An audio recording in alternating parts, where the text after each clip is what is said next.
Shalom Obracha à tous les auditeurs de Radio GM et à tous ceux et celles qui nous écoutent avec l'aide de Hachem toutes les semaines dans cette péricope de Shelach Lecha Anashim.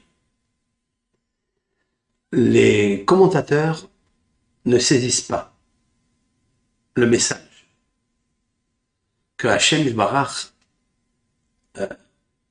écrit dans cette Torah exceptionnelle, mais triste quand même.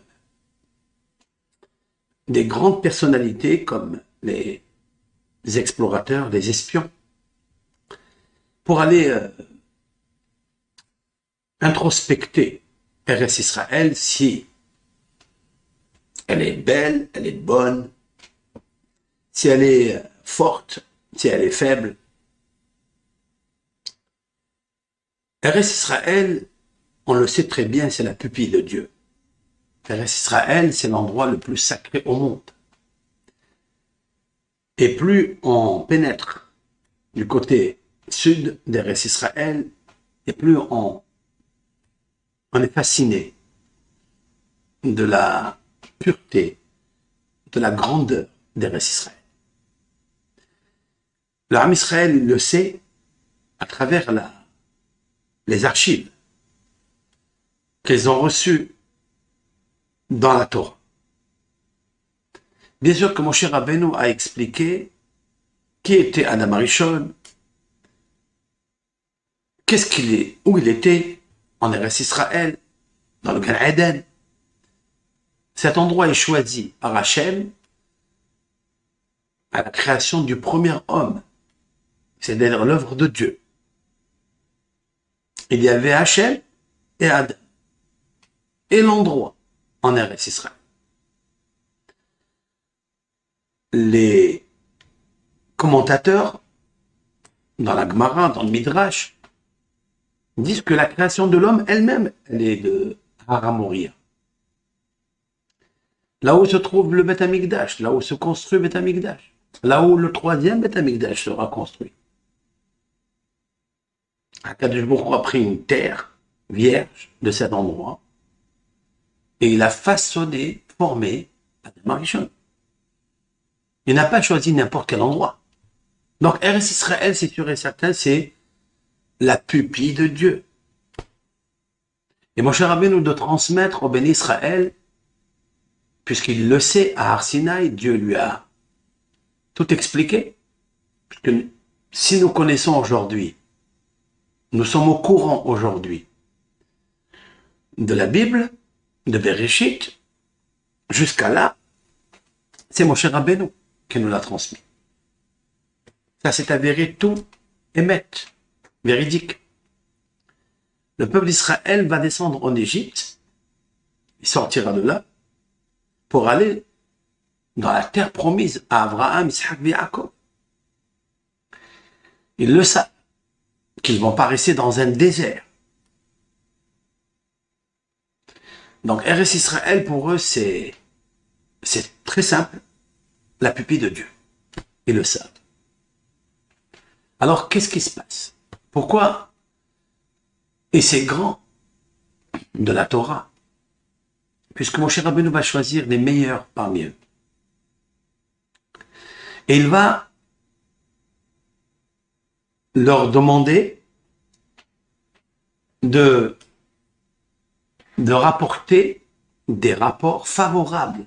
Il leur demande, puisque ce sont ses élèves, sauf que Rashi a rapporté le Midrash, le premier Midrash sur le texte de la paracha, Shlach lecha anashim, shlach lecha, envoie pour toi anashim, c'est-à-dire pour toi. Ani, eni metzave otra, moi je t'ordonne pas. Shlach leda'atecha, envoie avec ton consentement. Si tu veux, tu envoies, tu veux pas, ça n'est pas la peine. C'est toi qui as le libre arbitre. Et Moshe Rabbeinu d'envoyer le peuple d'Israël. Alors qu'est-ce que ça veut dire ce dialogue entre Hachem et Moshe Rabbeinu? Hachem ne veut pas, en fait, les envoyer. Il sait qu'est-ce qui va arriver. Moshe Rabbeinu, il est indécis et puis il tranche et il les envoie. Et la question est sur Moshe Rabbeinu. Ma question, elle est sur Moshe Rabbeinu. Tu sais très bien que ces hommes, ils sont parfaits, ok, mais tu sais qu'ils vont rapporter des rapports défavorables. Tu le sais. D'où on le sait qu'il le sait, puisque Rabbi Shimon Bar Yochai, dans le Zohar dit, sur le verset Vayelchou Vayavohu, ils sont partis et ils sont revenus. Pourquoi la Torah a juxtaposé l'aller et l'arrivée, c'est-à-dire l'aller et le retour? Vayelchou Vayavohu. Vayelchou, ils sont partis et ils sont venus. Ils ne sont pas venus de suite. Ils ont mis 40 jours pour venir. Alors, qu'est-ce que ça veut dire que ils sont partis et ils sont revenus? Dit Rabbi Shimon Bar Yochai, de la même façon qu'ils sont revenus avec une mauvaise pensée, un mauvais conseil, eh bien, ils sont partis aussi avec un mauvais conseil. Si Rabbi Shimon Bar Yochai, il le sait, mon cher Rabbeinu a plus de raison. Sauf que la question est de savoir comment est-ce possible de les juger dans l'aller, dans le retour, on peut comprendre, puisqu'ils ont parlé. Ils ont affaibli le cœur des béné Israël. Le peuple d'Israël a pleuré. Alors pourquoi, et d'où il le sait, Rabbi Shimon Bar Yochai, que à l'aller aussi c'était Be'etzat Tova. Voilà qu'il est marqué Kulam Anashim, tout le monde était des hommes. Les hommes, quand la Torah nous parle d'un langage des hommes, cela veut dire qu'ils étaient importants.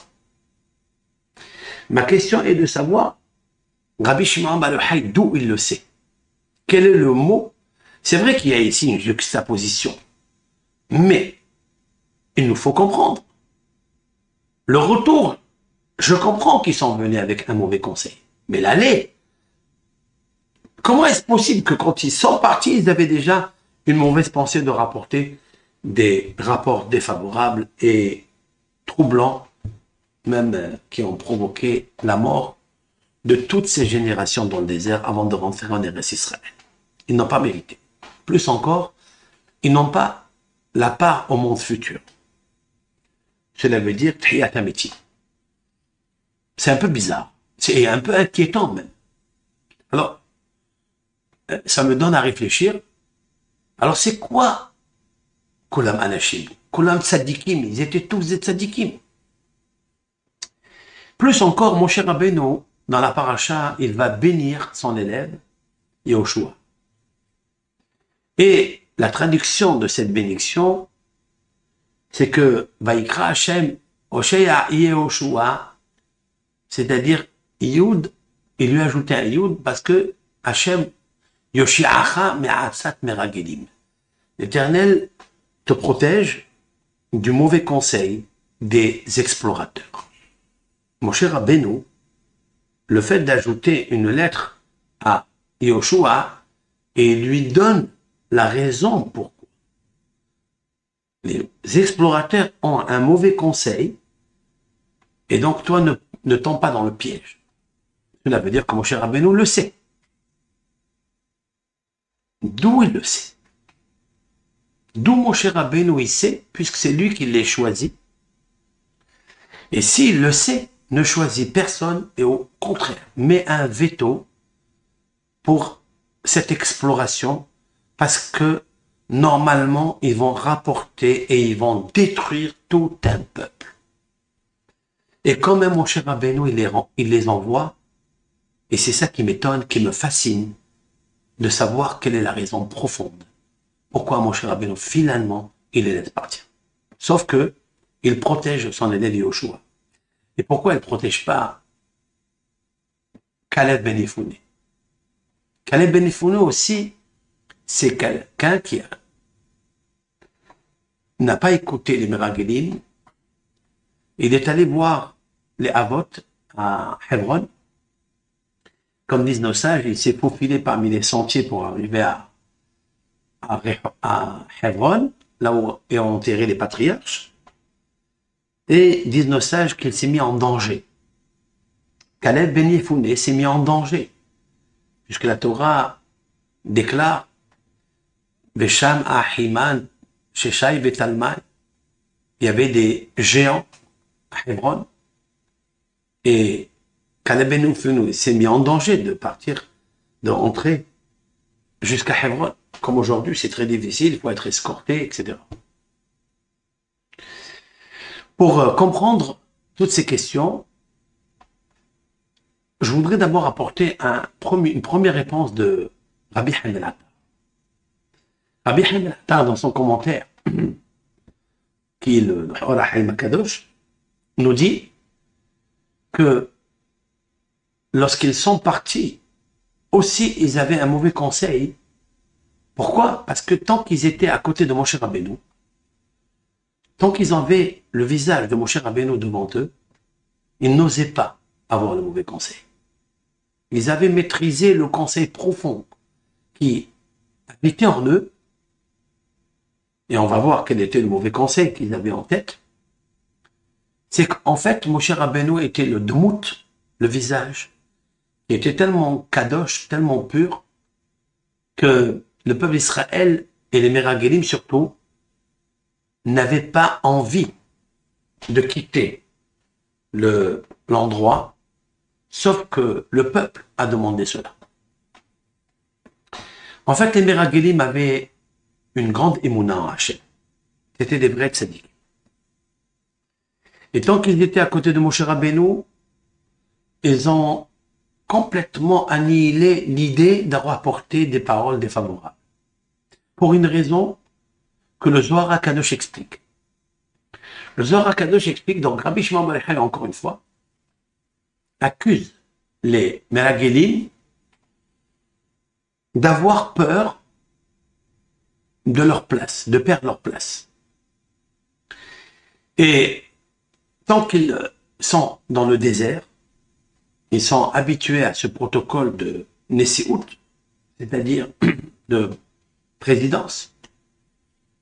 C'est un grand kavod d'être Meshamesh, le Klal Israël. C'est pas les honneurs que nous, dans notre siècle, on cherche. La course aux honneurs, c'est pas celle-là. Celle qui est banale, celle qui est dimion, celle qui n'est que imaginaire. C'était un vrai kavod de servir le peuple d'Israël. C'est la raison pour laquelle Moshe Rabbeinu, il va choisir ces hommes-là. Ce sont des personnes qui avaient la faculté d'être Aved et Hachem Besimha, de servir Hachem avec joie. Servir Hachem, c'est lui faire plaisir. Lui faire plaisir, c'est de se faire plaisir. Se faire plaisir, c'est de servir le peuple.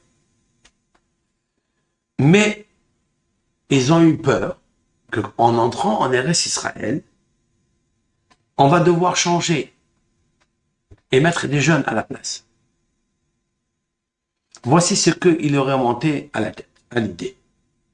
Et c'est la raison pour laquelle, à cause du kavod, c'est là il faut apprendre ça, à cause des honneurs, on peut détruire tout un peuple. On peut détruire toute une communauté par la force des choses.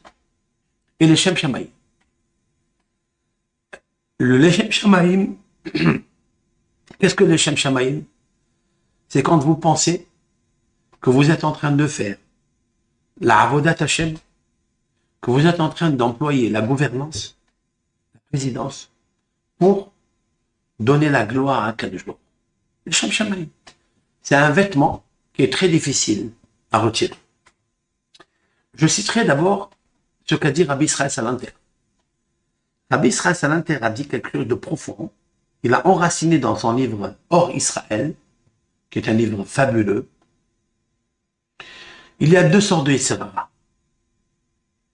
Chaque être humain, chaque Ben Israël, Bat Israël, a deux sortes de Yetzer Hara. Il y a le Yetzer Hara de la Ta'ava, c'est-à-dire du désir.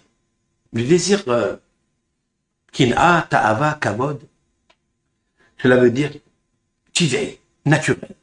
Chacun a des pulsions dans tous les domaines. Que ce soit la course à l'argent, la course au plaisir charnel, à la boulimie de la nourriture, nous avons chacun parmi nous un Yetzer Hara qui s'excite en nous et que lorsque arrive le moment de prendre du plaisir, il n'y a personne qui peut t'arrêter. Si ce n'est la Yirat Shamayim. Si ce n'est la Torah, parce qu'il est dit, Bayrat Yetzer Hara baratilo Torah tablin. J'ai créé le Yetzer Hara, j'ai créé, dit Dieu, la Torah comme antidote, comme l'exir. La Torah est un feu qui peut brûler le feu de la table. Il est plus grand, il est plus fort que le feu du plaisir, qui est naturel en nous. Ça, c'est un. Et dire Rav Israël Salanter, cette catégorie, elle est répandue dans la majorité des personnes qui sont ignorantes en Torah. Lorsque vient le Teva, s'il n'a pas un autre plaisir plus grand, s'il n'a pas une autre métikout, une douceur, qui est plus grande que la douceur que lui propose son Yetzer Hara naturellement, Hachem a fait ses pulsions naturellement en nous. Si nous n'avons pas un équilibre d'autres métikout, c'est-à-dire de plaisir, de douceur, de fantasmes spirituels qui sont plus grands que celle qui est naturelle, nous tombons dans le piège et nous pratiquons ce que le Yetzer Hara nous demande. Nous sommes entre ses mains. Le Yetzer Hara, c'est lui qui gouverne notre cœur, il le domine, il le commande, et nous pratiquons les aveux. Regardez, la majorité des personnes chutent, tombent, malheureusement, à cause des plaisirs naturels qui sont ancrés en nous. C'est la raison pour laquelle la Torah nous demande de nous marier très jeunes, parce que si on laisse le Teva, la nature, que l'Éternel a posé en nous, ça sera difficile de combattre le lion qui ouvre sa bouche pour nous avaler. Et chaque jour, les récits sont répandus dans le monde, dans les journaux, dans la télévision, dans les réseaux sociaux, où nous regardons combien nous sommes faibles, nous sommes esclaves à ces natures. C'est la raison pour laquelle on se dispute pour l'argent et on va voler ce qui appartient à l'autre. On va convoiter ce qui appartient à l'autre. Donc ça, c'est un Yetzer Hara. Le deuxième Yetzer Hara, nous explique Rav Israël Salanter, de mémoire bénie, c'est celui qui est spirituel. Celui qui est spirituel, c'est-à-dire l'orgueil. L'orgueil, c'est la racine de l'orgueil, c'est la gahava, la ta'ava du kavod. Je parle uniquement du kavod, c'est-à-dire de la recherche à la présidence, au protocole, à la reconnaissance des autres, même s'il n'a pas besoin des plaisirs matériels. C'est-à-dire même une personne qui a combattu, qui a maîtrisé, qui a dompté son caractère naturel en rapport avec les plaisirs matériels, toutes sortes de plaisirs, il restera un Yetzer Hara ange qui est plus difficile à combattre. C'est le Yetzer Hara spirituel, surtout quand il est basé sur un Leshem Shamayim. C'est-à-dire, je ne fais pas ça pour moi, je suis au-dessus de ça. Je vous assure que je fais ça pour Akadosh Baruch. Et il va se battre pour ça. Il va tout faire pour faire plaisir à Akadosh Baruch. En attendant, un petit déroutage, une petite déroute. Et cette petite déroute, c'est un fil qu'il ne voit pas. Il peut pénétrer en lui comme le gaz dans une maison pour l'exploser entièrement. Et que son Leshem Shamayim ne le sauvera pas. Nous allons le voir dans les péricopes de la semaine et celle qui suit, par exemple la Parashat Korah. C'est ce qu'explique le Messilat Yesharim, le sentier de rectitude Haramhal, dans le portique 11 de la sobriété de son livre lumineux, le chemin des justes ou le sentier de rectitude, Messilat Yesharim. Ach hakavod, je cite, Ach hakavod hu hadohek et lev ha'adam yoter mikol hatshukot ve'ahemdot sheba'olam. Juste cette phrase-là, elle est puissante, elle est Elle vibre, elle est réaliste et elle est ce que l'on voit aujourd'hui et ce qu'on a vu dans des décennies. Qui a fait tomber les Meragilim? C'est le kavod, c'est les honneurs. Alors il explique. Le kavod, la recherche à cette spiritualité, parce qu'il est spirituel, il n'est pas matériel, il n'est pas palpable, il est à l'intérieur de l'homme, c'est lui qui le conduit. C'est la reconnaissance de soi. Ha-kavod, cependant le kavod, où il est ha-dohek, celui qui pousse, celui qui écrase. L'homme, yotel, plus, mikol ha-tchukot, de tous les désirs, ou mikol ha-hemdot, sheba. Un homme, il peut maîtriser la nourriture. Il peut maîtriser la boulimie du plaisir charnel. Il est loin de ça. Même l'argent, qui est très difficile à maîtriser, il peut le dompter. Mais, à kavod, il est plus grand que ça. Pourquoi? Parce que le kavod est spirituel. C'est-à-dire servir Hachem et faire servir Hachem, faire grandir Hachem par le fait de servir le peuple, de servir la communauté, c'est quelque chose de très difficile à enlever et c'est très difficile à faire les Shem Shamaï. Très, très difficile. Maintenant, mon cher Rabbeinu, il sait que les Meragelim, parce que si Rabbi Shimon Bar Yochai pense, il dévoile que ce peuple ne cherche pas le kavod de Hachem, il cherche le peuple, le kavod à lui, et on va le voir d'où il le détient, ça. Parce qu'il est marqué nulle part une chose pareille. Eh bien, il faut savoir que mon cher Rabbeinu, il est découragé d'office, découragé d'avance. C'est la raison pour laquelle il est obligé d'envoyer les Meragelim. Il ne peut pas faire autrement. Parce que si le kavod investit un homme, tu ne peux plus l'arrêter. Ça sera un homme têtu, un homme buté. Il te trouvera tous les arguments nécessaires et véridiques pour te montrer qu'il a raison. Parce que le kavod est au-dessus de tous les plaisirs matériels. C'est-à-dire qu'il est prêt à abandonner tous les plaisirs matériels, les désirs que l'on connaît. Il peut devenir un nazir, c'est-à-dire l'abstinence de toutes ces propositions tentacules que le Yetzer Hara nous pose et dresse sur nos chemins, dont la majorité des hommes faiblissent, fléchissent. Il peut devenir nazir, mais le kavod, il ne pourra pas se retenir, parce que c'est plus fort que l'homme. Le kavod, c'est quelque chose qui est impalpable et incontrôlable, insaisissable. C'est très fort, plus fort que ça. Comme dit le Chovot Halevavot, le Chovot Halevavot dit dans le portique de la Yirat Hashem, c'est-à-dire la crainte de Dieu, il dit que le Yetzer Hara, c'est celui-ci, ce deuxième. Il est l'ennemi numéro 1 de l'homme. C'est celui qui est le conseiller de l'homme. Celui qui l'incite et le pousse à des choses très difficiles à faire. En même temps, il lui montre Olam Haba. Il lui montre qu'il fait les Shem Shamaim. Il lui montre qu'il fait tout pour Dieu, que c'est pas pour lui. Parce qu'il veut recevoir la reconnaissance des êtres, des hommes, les compliments des hommes, des êtres. Mais en même temps, il le fait chuter dans le profond des abîmes. Deux exemples il y a. Les Meragelim de la Paracha. Ils vont tous mourir. Ils vont tuer littéralement tout un peuple. Ils ne rentreront pas en Eretz Israël. Cette terre de Hachem, la pupille de Dieu. Cette terre extraordinaire. Eretz Zavat Halavut Vash. La terre qui est convoitée parmi toutes les nations idolâtres. Cette terre où le Beth Amikdash était construit, la Shekhinah repose dessus. Les fruits sont merveilleux.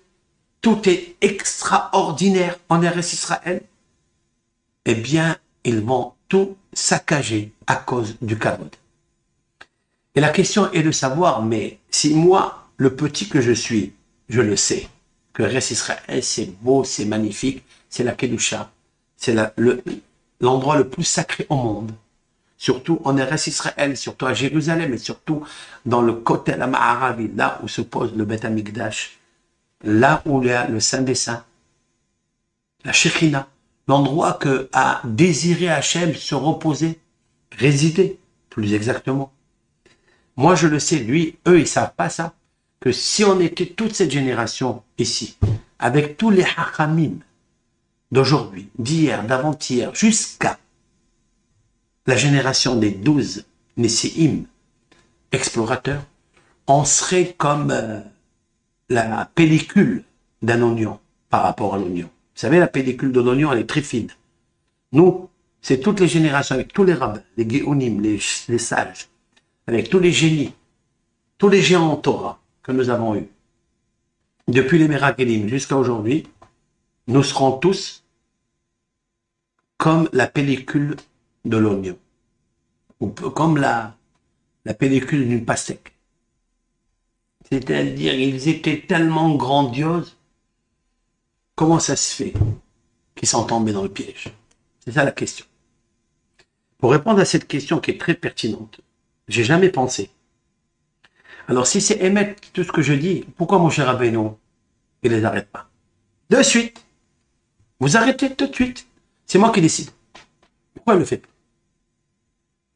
Comment répondre à cette question?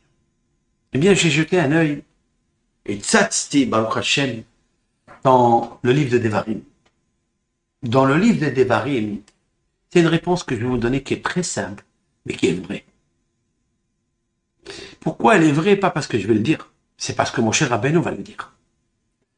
Mon cher Rabbeinu, il sait pourquoi il ne peut plus faire marche arrière et pourquoi il sait que ce peuple, il est foutu.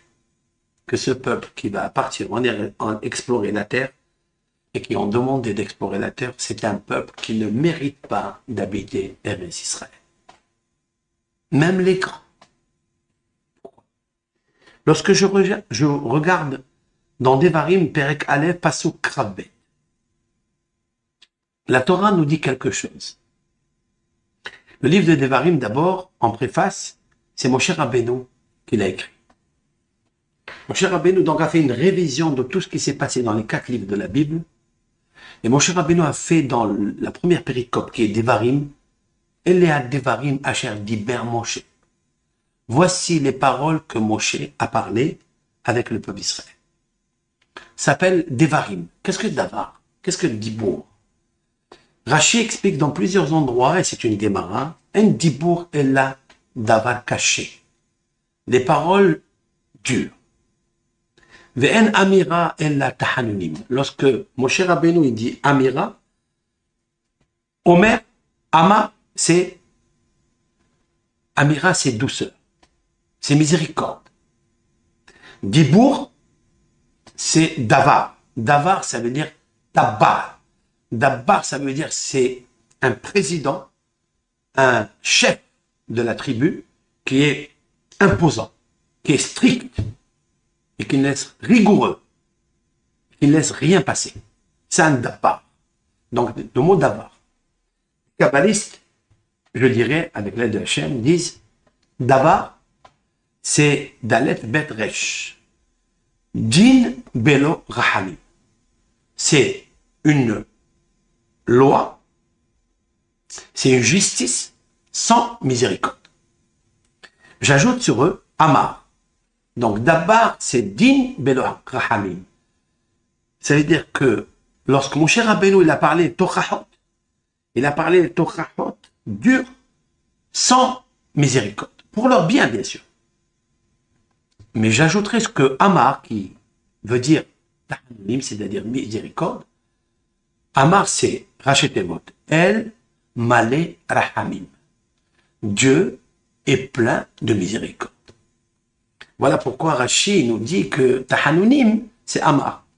Et d'abord, c'est Din Belo Rahamim, Dibour caché. Mon cher Rabbeinu va dire au peuple d'Israël une réprimande difficile à entendre. Je vais vous la lire dans le Devarim Perek Aleph Pasuk Rabbe. Vatikrivun elai kullechem. Vatomru.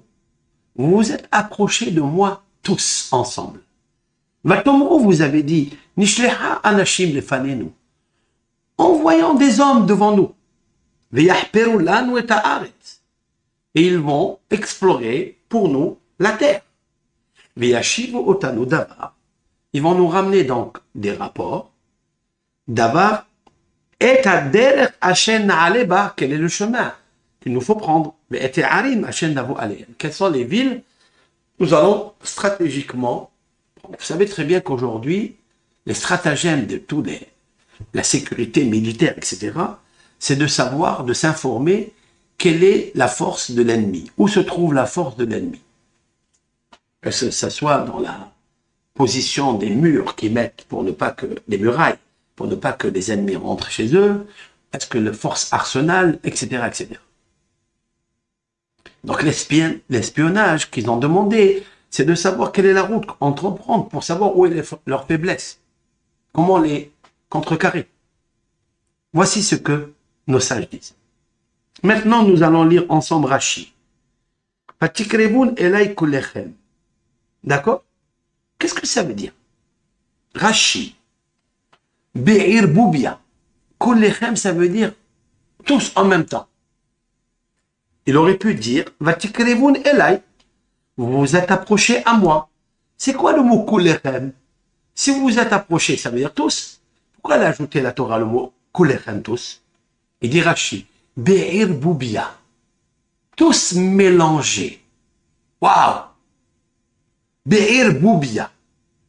Irboub, c'est-à-dire trouble. Où on a, quel trouble il y a? Mon cher Rabbeinu leur fait une réprimande. Où Omer, dans Devarim, il est marqué dans le chapitre 5, verset 20.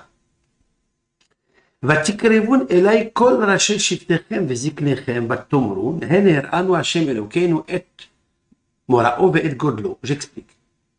Mon cher Rabbeinu, il leur dit, vous vous rappelez lorsque le peuple d'Israël, parmi la tête des béné Israël, Rachim, c'est-à-dire les chefs, les Ékénim, se sont approchés de moi, Bekavod. Ota kriva eta ogenet. Lorsque Akadosh Baruch Hu a donné la Torah à Israël, quand ils sont sortis donc du matin Torah, les Rachim, ils se rappellent, mon cher Rabbeinu, que la tête des Béné Israël s'est approchée à lui et lui a dit, regardez Hachem Ilbarach, il nous a montré aujourd'hui sa puissance, combien il est redoutable, combien il est grand, combien il est important. Ils se sont attachés tous à Akadosh Baruch par le don de la Torah. Et qui ils ont envoyé pour aller dire ça à mon cher Rabbeinu? Ils ont envoyé les Rachim, la tête des peuples. Ils sont venus, ils ont dit, regardez, Hachem Yitbarach. Par contre, vous dites Nishleha anashim lefanenu. Ça veut dire quoi? Yeladim, mechabedim et azekenim, veshalhum lifnehem, vezekenim mechabedim et arashim lalechet lifnehem. J'explique. Mon cher Rabbeinu leur dit dans Matan Torah, les jeunes envoyaient les grands, les laissaient passer avant eux. Et les grands laissaient passer les chefs de tribunaux, les chefs des tribus. J'ai vu qu'il y avait ici un respect entre les jeunes et les vieux, même qu'ils étaient vieux en eux-mêmes, physiques. Mais ils respectaient les plus sages parmi eux. Et les plus sages sont arrivés vers moi et m'ont dit, voici ce que les Ékénim, les vieux, et voici ce que les jeunes pensent de Matan Torah. Tous, nous sommes ensemble attachés à Kadourou du fait qu'on a vu la grandeur. Il dit, à Balkan, ici, dans les Meragelim, c'est marqué, Vatikrevun elai be'ir boubia. Vous êtes mélangés, vous êtes troubles. Qu'est-ce qui se passe? Et elle a dit, les jeunes, Dohafim et Azekelim. Les jeunes poussent les vieux. C'est-à-dire, laissez-nous passer avant vous. Uzkenim dohafim et arashi. Et les vieux poussaient les sages d'Israël, les présidents d'Israël, et ils leur disent, laissez-nous passer devant. Moshe Rabbeinu, il a dit ça. Quand j'ai vu une chose pareille, j'ai vu qu'il n'y avait pas de kavod entre les jeunes et les vieux, entre les vieux et les sages d'Israël, j'ai compris que c'est la faillite. J'ai compris que même les chefs d'Israël étaient commandés par les jeunes, par les vieux. Il n'y avait plus de kavod. Il n'y avait plus pene sevatakum vehadarta pene zaken. Il n'y avait plus la loi de la Torah qui dit que tu devras te lever devant un vieillard et tu devras respecter un jeune, même si toi tu es vieillard. Si ce jeune, il est seva, il a de la sagesse, il a de la ziknout, il est zaken. Zaken, ça veut dire zekana chokma. Celui-ci acquiert la sagesse. Quand j'ai vu le trouble, j'ai compris que c'est fini, que ce peuple-là allait échouer. C'est la raison pour laquelle, en fait, Akadosh Baruch Hu, je reprends le premier Rashi que j'ai cité, Akadosh Baruch Hu lui dit, Moshe, moi, je t'ordonne pas dans cette situation. Toi, fais ce que tu veux. Si tu veux les envoyer, tu veux. Tu veux pas, ne les envoie pas. On voit de là que quoi? Que Moshe Rabbeinu était obligé de les envoyer. Pourquoi? Parce qu'il s'est dit, si les jeunes veulent passer devant les vieux, j'ai tout perdu. Tout perdu. Qu'est-ce que ça veut dire? Vous vous rappelez, je voudrais agrémenter et épicer, peut-être même parfumer ces paroles. C'est qu'en fait, Moshe Rabbeinu, lorsque le pharaon en Égypte, il lui dit, vous allez faire quoi en fait? Il dit, on va servir Dieu. Vous allez servir Dieu. Il dit, bon, très bien. Alors que les jeunes partent et les vieux restent. Moshe Rabbeinu lui a dit, non. Bin'arenu u bizkenenu nelech. Bevanenu u vivnotenu nelech. Ki hag Hashem lanu. Je traduis. Moshe Rabbeinu lui dit, pas du tout. Les jeunes aussi iront et les vieux aussi iront. Parce que nos jeunes, l'explication que je voudrais donner ici, l'intention de Moshe de dire au pharaon, nos jeunes respectent les vieillards. Et en fait, parce que les jeunes respectent les vieillards, c'est pourquoi nous recevrons la fête demain. Le Matan Torah, c'est l'unité du peuple, parce que les jeunes respectent les vieillards. Et les vieillards laissent passer d'abord les chefs d'Israël. Et c'est ça que Moshe Rabbeinu était heureux. Et parmi la réprimande, il leur dit, autrefois, lorsque c'était Matan Torah, ils sont arrivés vers moi les chefs d'Israël. Et où sont les jeunes? Et où sont les vieillards? Eh bien, les vieillards et les jeunes les ont envoyés comme ambassadeurs pour parler pour eux, qu'ils étaient tellement contents. Il n'y avait pas un trouble, il y avait un respect énorme entre eux. Tandis que là, Vatikrevun elai kulechem, tout le monde s'approche, Be'ir Boubia. Le mot kulechem, cela veut dire qu'ils sont multiples, ils sont pluralisme. Ils sont 2, 3, 4, 5, 6, 7, 8, 9, 10. Chacun est à part. Pas comme Matan Torah, où c'est marqué Vayihan Sham Israël Negedar. Le peuple Israël combat au singulier, tous ensemble, avec un seul cœur, comme un seul homme. J'ai vu qu'il y avait un trouble. Quel est le trouble? Quel est le trouble qui empêche le Mashiach? C'est quoi?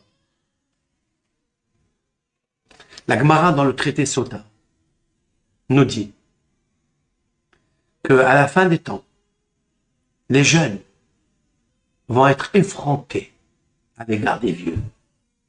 C'est fini. C'est en fait Biat HaMashiach. Biat HaMashiach, quand on verra que les jeunes voudraient passer avant les vieux, on aura tout compris. En fait, le Midrash nous dit quelque chose d'extraordinaire concernant le Cantique des Cantiques.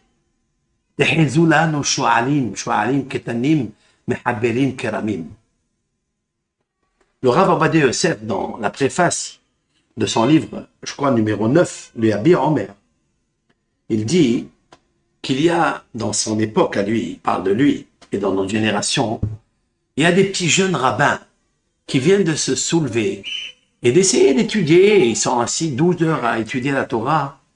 Ils n'ont ni compétence ni expérience.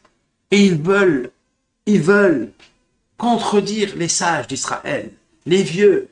Et ils écrivent des livres en les citant, en leur disant « Behila mikevot Torato » je m'excuse de kavod de sa Torah, et je pense pas comme ça. Et il apporte des preuves qui sont tellement refutables et tellement ignobles.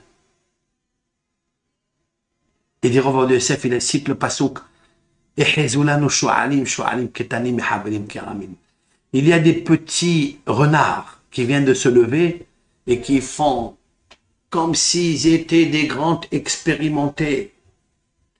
Ils veulent passer avant les vieux, avant les chefs d'Israël, avant les Gdolei Torah. Il a dit, Moshe Rabbeinu, c'est fini, je ne peux plus rien faire. C'est la raison pour laquelle, quand quelqu'un il a la Behira, le libre arbitre, de dépasser le vieux, et le vieux de dépasser le sage d'Israël, il n'y a plus de kavod entre eux. Il n'y a plus de respect entre eux, comme il y avait un Matan Torah, le respect. Plus que ça. Lorsqu'il y a le respect, c'est qu'il y a l'ahdout, c'est qu'il y a l'unité. Et alors, tu ne peux pas rentrer en Eretz Israël, parce que Eretz Israël, c'est Hashem Echad, Ushmo Echad. Tout le but de la Torah, c'est quoi? C'est de ramener l'homme à Adam Arishon, qu'il est né seul. Et j'ajouterai quelque chose sur le couple qui revient toujours. C'est que Akadosh Baruch Hu, il a dit, ça n'est pas que l'homme il soit seul, je vais lui créer une aide pour lui. Mais la question que le tour, Rabbeinu Yaakov Alatourim demande une question fascinante sur son traité Even Ha'ezer. Il demande pourquoi Akadosh Baruch Hu a changé la notice, la recette de la création. Alors que tous les 6 jours, il est marqué que Hachem, il a créé Zacharon Keva, mâle femelle, mâle femelle, mâle femelle. Quand il arrive au 6e jour pour créer l'homme, il le crée tout seul. Pourquoi il change de méthodologie? Pourquoi? C'est une grosse question. Ah, maintenant il dit l'automne. Puis il regrette, il dit c'est pas bon que l'homme il soit seul. Pourquoi tu le crées seul? Crée-le avec Adam à côté. Quand Hachem il a créé le lion, il a créé mâle d'un côté et femelle d'un autre. Il a créé la lionne, le cheval, il a créé la femelle, la poule, le coq. Pourquoi quand il a créé Adam, il a créé d'abord Adam seul, après il a créé Hava extraite de lui? Pourquoi? Demande le tour. La réponse du tour, elle est magnifique et majestueuse. Il dit parce qu'il fallait créer la femme de l'homme pour qu'il sente qu'il est concerné par la femme. Que sa femme, c'est lui. Que Ishto Kegoufo. On ne peut pas dire d'un lion qu'elle est Kegoufo. Elle n'est pas le corps d'un lion. Non. Elle est lion. Lui, il est lion. Parce qu'il ne peut pas arriver à la Ahdout ensemble. Ils ne pourront pas arriver à Ahdout, Hachem. Par contre, Adam, il a créé seul. Après, il a dit l'autor, Adam. Tu ne pourras pas arriver à l'Ahdout seulement si je crée de l'intérieur de toi comme un membre à toi. Comme un cœur à toi. Autrement dit que toi, c'est une seule personne. Et le peuple d'Israël est arrivé à Har Sinaï, à ça. Et c'est ça que Moshe Rabbeinu était tellement orgueilleux de savoir que le peuple d'Israël avait envoyé les jeunes, avait envoyé les vieillards avaient envoyé les grands chefs d'Israël, parce qu'ils étaient tous unis. Tandis que là, pour envoyer des gens en Eretz Israël, j'ai vu qu'il y avait une pagaille. J'ai vu qu'il y avait une pagaille. Il y avait une pagaille, c'est quoi? Be'ir Boubia. Je répète le Rashi. Yeladim dohafim et azekenim. Les jeunes, Yeladim, c'est quoi Yeladim? Ce sont des adolescents. Ils étaient en train de pousser les grands, les vieillards. Ça veut dire pousser. Un jeune, il pousse un vieillard. Il veut passer avant lui. Il veut se montrer avant lui. Et les Ékénim, qui étaient sages d'Israël, ils poussaient les Rachim, les présidents de communauté. des tribus. Moshe Rabbeinu il a dit, c'est fini, je ne peux plus rien faire. Maintenant, on comprend pourquoi hein, le Zohar Kadosh, Rabbi Shimon bar Yochai, il a dit que quand ils sont partis, déjà, ils étaient pas bons. Parce que leur choix a été fait par obligation. En fait, Moshe Rabbeinu ne pouvait rien faire. Quelle est la question primordiale? Pourquoi Moshe Rabbeinu ne les a pas arrêtés d'office de partir, puisqu'il sait qu'ils sont pas bien? Il dit, il ne peut pas rien faire. Parce que le libre arbitre, Hachem Yitbarach, il a créé un libre arbitre. Et il ne peut pas empêcher aucun être humain de ne pas faire ce qu'il a envie de faire, ce qu'il a choisi de faire. Bien, le choix ici, il était déjà très difficile à contredire. Pourquoi? Parce que les petits, les jeunes, les adolescents, les petits renards, les Hezulan ou Shu'alim, c'était des petits renards, mais Habbelim Keramim, c'était qui détruisaient le vignoble de la Torah, le vignoble du Kavod, du respect mutuel, du respect qu'ils ont acquis à Har Sinaï, lorsqu'ils étaient comme un seul homme, avec un seul cœur. Moshe Rabbeinu, il a vu qu'il y avait ici un corps à part et un cœur à part. S'il y a un cœur et un corps à part, c'est impossible de rentrer en Eretz Israël. Impossible! Parce que Eretz Israël, c'est Hachem Ehad ou Shmo Ehad. C'est Adam Arishon avant la faute. Belev Ehad, Keish Ehad pour Akadosh Baruch Hu. Maintenant que je vois que c'est difficile, alors je les envoie. Mais je veux protéger mon élève Yoshua. Pourquoi? Parce que son disciple Yoshua a montré à Moshe Rabbeinu qu'il était le seul qui a compris qu'est-ce que c'est la Ahdout, qu'est-ce que c'est l'unicité de Dieu, qu'est-ce que c'est que l'unité de Dieu. Parce qu'il est marqué à propos de Yoshua, Yoshua, lo yamish mitoch ha'ohel. Yoshua n'a jamais bougé de la tente de Moshe. Mais qu'est-ce que c'est extraordinaire? Cela veut dire que Moshe Rabbeinu a un disciple qui est comme lui. C'est-à-dire qu'il est dans le même corps que Moshe Rabbeinu. Comme un seul cœur dans un seul corps.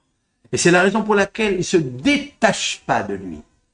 Les autres qui se sont détachés de Moshe Rabbeinu, c'est pas parce qu'ils ont eu peur de s'approcher de la noblesse de Moshe Rabbeinu, certes, mais ils pouvaient être comme Yoshua, puisque nous avons un échantillon, Yoshua, un élève, un disciple qui est tellement attaché à son maître pour montrer la Ahdout d'Hachem. Alors, lorsque Moshe Rabbeinu a vu qu'il y avait cette désunion, plus que ça, qu'il y avait cette Irboubia. C'est quoi Irboubia? C'est Erev Rav. C'est le Erev Rav, le Irouv. C'est-à-dire que chacun veut être un grand. Chacun, il pousse l'autre. Tu veux être un grand, tu veux pousser l'autre. Tu as oublié pourquoi tu es venu dans ce monde. C'est fini. Tu ne peux pas rester ni dans le désert, ni dans Eretz Israël, tu pourras rentrer. Parce que, en fait, Eretz Israël, c'est la pupille de Hachem, il y en a une seule. Hachem, la pupille de Hachem. Tu es prêt à rentrer Be'ahdout? Quel est le sens de la galoute? Et quel est le sens de cette Mishnah dans le traité Sota? Ça veut dire quoi? Qu'est-ce que ça veut dire que lorsque Mashiach viendra, alors l'effrontement ou l'effronterie va grandir. Les jeunes vont récuser les grands. Ils vont pas respecter les grands. Les grands vont pas respecter les craintifs de Hachem. Comme il est marqué dans la Mishnah, Ir'e Hachem im'athu. Ils vont être dégoûtés, on va dire, qui vous êtes? Mais qui vous êtes? C'est ce qui se passe aujourd'hui, Rabotai.